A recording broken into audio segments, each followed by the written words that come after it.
Hola chicos, este es mi nuevo canal de Ali Aventura.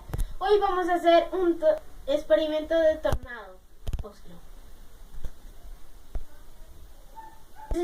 Necesitamos un vaso de agua y un tarro.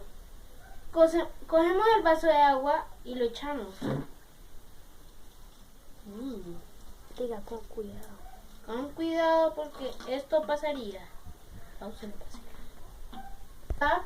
Ahorita cerramos bien duro, lo volteamos y lo giramos y mira,